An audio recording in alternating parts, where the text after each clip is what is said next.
दोस्तों, परफेक्शनाइज में आप सभी का स्वागत है। आज 13 नवंबर है और आज का करंट अफेयर्स लेके मैं साहिल मिश्रा आप सबके सामने आ गया हूँ।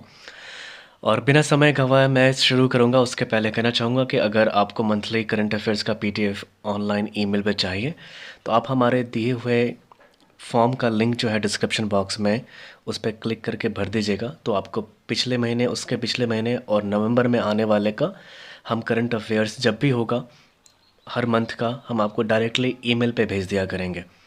हम कोशिश करेंगे कि कम से कम हम 100 लोगों को भेजें, तो आप लकी हुए तो आपको हम भेज दिया करेंगे। वैसे हमारी पूरी कोशिश रहेगी मैं सबको भेज दूं, तो आप घबराइए मत, हम सबको भेज देंगे। तो दोस्तों, अगर वीडियो पसंद आए और वीडियो अच्छी लगे तो चैनल को सब्सक्राइब कीजिएगा और बेल आइकन पे प्रेस कर दीजिएगा। और कोई डाउट हो तो आप कमेंट बॉक्स में क्लिक करके कमेंट करके पूछ सकते हैं। तो दोस्तों, शुरू करते हैं। आज का जो हमारा पहला टॉपिक है करंट अफेयर्स में, वो है डिजिटल जीवन प्रमाण पत्र जमा करने के लिए डोर स्टेप सर्विस लॉन्च।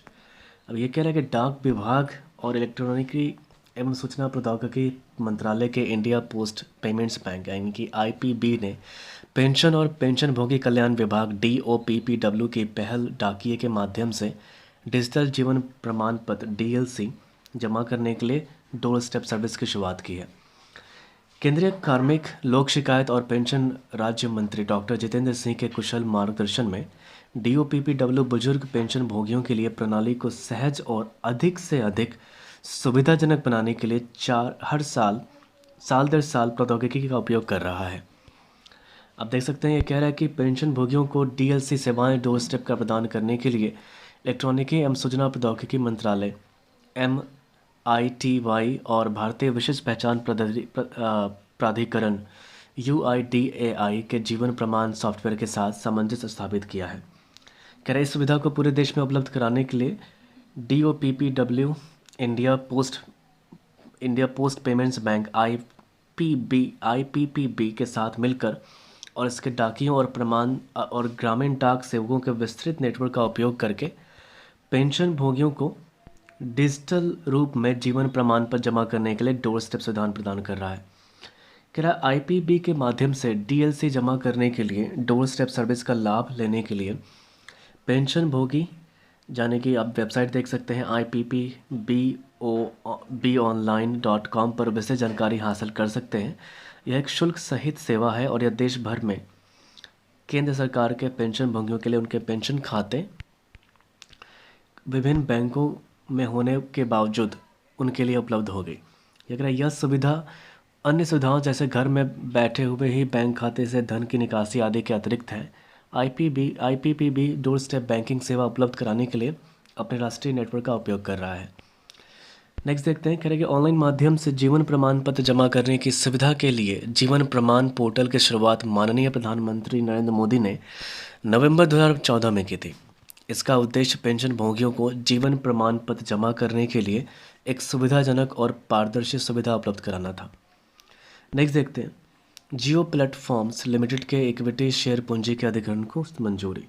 अब देखिए, ये इंपॉर्टेंट न्यूज़ हो जाता है। कह रहे कि भारतीय प्रतिस्पर्धा आयोग CCI ने प्रतिस्पर्धा अधिनियम 2002 की धारा 31(1) के तहत गूगल इंटरनेशनल LLC कह सकते हैं, GIL जो है गूगल LLC इंटरनेशनल LLC नाम कहा जाता है उसका, US में उसका कंपनी का नाम है, द्वारा जियो प्लेटफॉर्म लिमिटेड JPL की 7.73% इक्विटी शेयर पूंजी के अधिग्रहण को मंजूरी दे दी है। इसमें कह रहा है कि GIL एक होल्डिंग कंपनी है और इसके पास गूगल के किसी भी उत्पाद सेवाओं का स्वामित्व नहीं है और यह गूगल के किसी भी उत्पाद सेवाओं का संचालन भी नहीं करती है। कुछ और जानकारी देखते हैं इसके बारे में। कह रहे कि GIL गूगल LLC की पूर्ण स्वामित्व वाली सहायक कंपनी है। सभी गूगल LLC सहायकों गूगल के साथ सामूहिक रूप से गूगल LLC डेवलपर डेलावेयर स्थित समिति देता कंपनी है और अल्फ़ाबेट इंक पूर्ण स्वामित्व वाली कंपनी, सहायक कंपनी है। मैं बताना चाहूँगा दोस्तों कि गूगल जो कंपनी है वो सिर्फ गूगल कंपनी नहीं है। आप कह सकते हैं गूगल में बहुत सारे प्रोडक्ट हैं और उसका जो कहते हैं होल्डिंग जो है वो अल्फ़ाबेट जो कंपनी है वो उसके हाथ में है। तो जो मेन कंपनी है वो अल्फ़ाबेट है, गूगल उसके अंदर आता है। नेक्स्ट देखते हैं क्या कि JPL रिलायंस इंडस्ट्रीज़ लिमिटेड की सहायक कंपनी है जिसके पास जारी की गई इक्विटी शेयर मंजूरी के अधिकांश हिस्से का स्वामित्व है। अपनी सहायक कंपनियों के साथ JPL मुख्य रूप से वायरलेस, होम ब्रॉडबैंड और इंटरप्राइज ब्रॉडबैंड सेवाओं, दूरसंचार सेवाओं, मोबाइल एप्लीकेशन, विभिन्न डिजिटल प्लेटफॉर्मों, ई-कॉमर्स कंपनियों के लिए बैक एंड टेक्नोलॉजी सेवाओं और अन्य विविध सॉफ्टवेयर और प्रौद्योगिकी सेवाओं सहित डिजिटल उत्पादों सेवाओं की पेशकश करता है या भविष्य में पेशकश करेगा। नेक्स्ट देखते हैं दोस्तों, गरीब कल्याण रोजगार अभियान के तहत प्रवासी कामगारों के प्रशिक्षण की शुरुआत। कह रहे हैं कि प्रधानमंत्री गरीब कल्याण रोजगार अभियान GKRA द्वारा निर्देशित कौशल विकास और उद्यमिता मंत्रालय MSDE ने उत्तर प्रदेश, बिहार, राजस्थान, उड़ीसा, मध्य प्रदेश और उत्तर झारखंड के चिन्हित 116 जिलों में 3 लाख प्रवासी श्रमिकों का कौशल प्रशिक्षण शुरू कर दिया है। कह रहा है कि इसका लक्ष्य प्रधानमंत्री कौशल विकास योजना PMKY 2016 से 20 के केंद्रीय प्रायोजित केंद्र प्रबंधन CSCM घटक के तहत कोविड युग के बाद श्रमिकों और ग्रामीण आबादी का मांग संचालित कौशल और अभिविन्यास प्रदान करना है। खैर, संबंधित जिला कलेक्टरों, जिला मजिस्ट्रेटों, आयुक्तों के सहयोग से MSDE 125 दिनों के भीतर कौशल प्रशिक्षण के लिए इन जिलों में कार्यक्रम शुरू कर रहा है। कह रहा है कि पहचान किए गए जिलों के कुछ हिस्सों में प्रशिक्षण पहले से ही शुरू हो चुका है और धीरे धीरे कुछ महीनों में अन्य भागों में भी इसका विस्तार होगा। नेक्स्ट देखते हैं दोस्तों, इसमें कह रहा है कि कौशल विकास और उद्यमिता मंत्रालय MSDE के तत्वाधान में राष्ट्रीय कौशल विकास निगम NSDC PMKY 2016 से 20 या राज्य योजनाओं के तहत कार्यरत मौजूदा प्रशिक्षण प्रदाताओं और परियोजनाओं कार्यान्वयन एजेंसियों के माध्यम से प्रशिक्षण कार्यक्रम का निष्पादन कर रहा है। कह रहा है कि 1.5 लाख प्रवासी कामगारों को लघु अवधि के प्रशिक्षण STT कार्यक्रम के तहत प्रशिक्षण दिया जा रहा है और अन्य 1.5 लाख प्रवासी श्रमिकों को पूर्व शिक्षा की मान्यता RPL योजना के तहत प्रशिक्षित किए जाने की योजना है। ये कह रहा है कि इन जिलों में स्थानीय नौकरियों के लिए एकत्रीकरण और साथ ही प्रशिक्षण के प्रयोजन के लिए प्रवासी कामगारों को जुटाने का कार्य जिला प्रशासन द्वारा किया जाता है। अगर आप ध्यान दें तो कौशल मंत्रालय स्थानीय उद्योग की मांग के अनुसार विभिन्न नौकरियों के लिए कौशल प्रशिक्षण आयोजित करने के प्रयासों को निर्देशित कर रहा है, जैसा कि जिला प्रशासन द्वारा अनुशंसित है। इसके अंदर जो कुछ इम्पोर्टेंट पॉइंट्स है दोस्तों, वो है कि प्रशिक्षण कार्यक्रम की अवधि जो है आप देख सकते हैं के अनुसार 100-150 से 300 घंटे के बीच होती है और पूर्व शिक्षा की मान्यता RPL औपचारिक समायोजन के बाहर सीखने के मूल्य को पहचानती है और किसी व्यक्ति के कौशल के लिए सरकारी प्रमाण पत्र प्रदान करती है। आपके उम्मीदवारों को डिजिटल और वित्तीय साक्षरता प्रदान की जाती है और 3 साल के लिए दुर्घटना बीमा मुफ्त किया जाता है। कह रहा है कि RPL कार्यक्रम में भाग लेने के लिए उम्मीदवार से कोई शुल्क नहीं लिया जाता है और सफलतापूर्वक प्रशिक्षण प्राप्त करने वाले उम्मीदवार को 500 रुपये प्राप्त होते हैं। कुछ और जानकारी देखते हैं जो इम्पोर्टेंट हो सकता है आपके लिए। प्रधानमंत्री कौशल विकास योजना PMKVI 2016 से 20 के केंद्र प्रायोजित केंद्र प्रबंधित CSCM घटक के तहत मांग संचालित कौशल का संचालन किया जा रहा है। 200 से अधिक प्रशिक्षण भागीदार 6 राज्यों के 116 जिलों में प्रशिक्षण दे रहे हैं। नहीं तो आप देखते हैं, कह रहा है कि भारतीय रेलवे द्वारा 7 अकादमी कार्यक्रम लॉन्च। कह रहे बड़ोदरा स्थित national rail and transportation institute NRTI ने 7 नए कार्यक्रम लॉन्च किए हैं, जिसमें स्नातक स्तर के 2 BTech, 2 MBA और 3 MSc पाठ्यक्रम शामिल हैं जो रेलवे के प्रमुख क्षेत्रों की मांग पूरा करेंगे। नेक्स्ट देखते हैं, कह रहा है कि इस तरह रेल इंफ्रास्ट्रक्चर सिस्टम और संचार इंजीनियरिंग के लिए 2 BTech कार्यक्रम लॉन्च किए गए हैं, जबकि MBA कार्यक्रम ट्रांसपोर्टेशन और सप्लाई चेन प्रबंधन को ध्यान में रखते हुए लॉन्च किए गए हैं। ये ऐसे पाठ्यक्रम हैं जिनकी आने वाले समय में सबसे ज़्यादा मांग होने वाले हैं। नेक्स्ट देखते हैं दोस्तों, कह रहा है कि MSc सिस्टम इंजीनियरिंग और इंटीग्रेशन पाठ्यक्रम के लिए प्रतिष्ठित यूनाइटेड किंगडम के बर्मिंघम विश्वविद्यालय से साझेदारी की है। तब से पूछ सकता है कि कहाँ से साझेदारी किसके साथ की गई है, तो यूनाइटेड किंगडम के बर्मिंघम विश्वविद्यालय से की गई है। कह रहे भारत में इस तरह के पाठ्यक्रम पहली बार किसी संस्थान में चलाए जाएंगे, तो इसलिए ये इम्पोर्टेंट हो जाता है, जो कि कंटेंट के हिसाब से एकदम अलग होंगे और यह पाठ्यक्रम अंतर विषय और एप्लीकेशन आधारित रहेंगे। क्या इन पाठ्यक्रमों को लॉन्च करने का उद्देश्य राष्ट्र निर्माण, इनोवेशन के प्रति प्रतिबद्धता, अकादमिक दक्षता और पर्यावरण के प्रति जिम्मेदारी जैसे मूल्यों को स्थापित करना है। इसके जरिए रेलवे प्रोजेक्ट आधारित शिक्षा को भी बढ़ावा मिलेगा।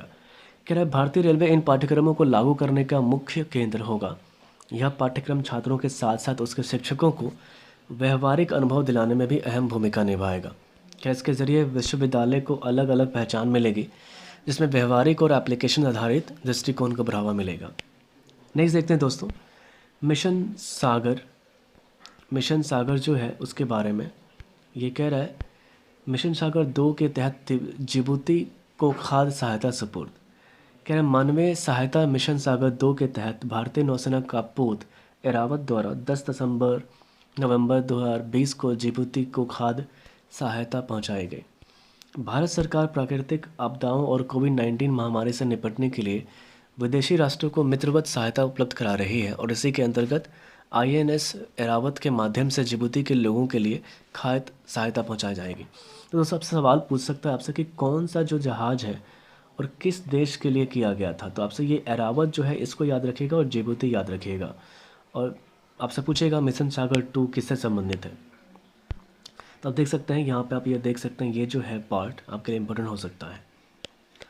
नहीं देखते हैं मूंगफली में के फेंके हुए छिलकों से स्मार्ट स्क्रीन तैयार। क्या बात है, ये अच्छी खबर है। भारतीय वैज्ञानिकों ने मूंगफली के छिलकों से पर्यावरण के अनुकूल एक स्मार्ट स्क्रीन विकसित की है जो न केवल गोपनीयता को बनाए रखने में मदद कर सकती है बल्कि इससे गुजरने वाले प्रकाश एवं गर्मी को नियंत्रित करके ऊर्जा संरक्षण और एयर कंडीशनिंग लोड को भी कम करने में मदद कर सकती है।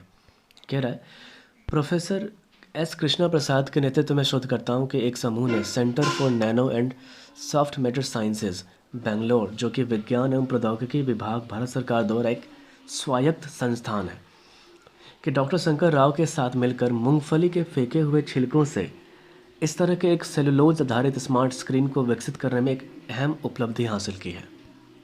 इसके बारे में जानते हैं कि इस स्मार्ट स्क्रीन के अनुप्रयोग में तरल क्रिस्टल अणुओं को एक बहुलक सांचे में डाला गया। इस सांचे का निर्माण सेलुलोज नैनो क्रिस्टल CNC का उपयोग करके किया गया।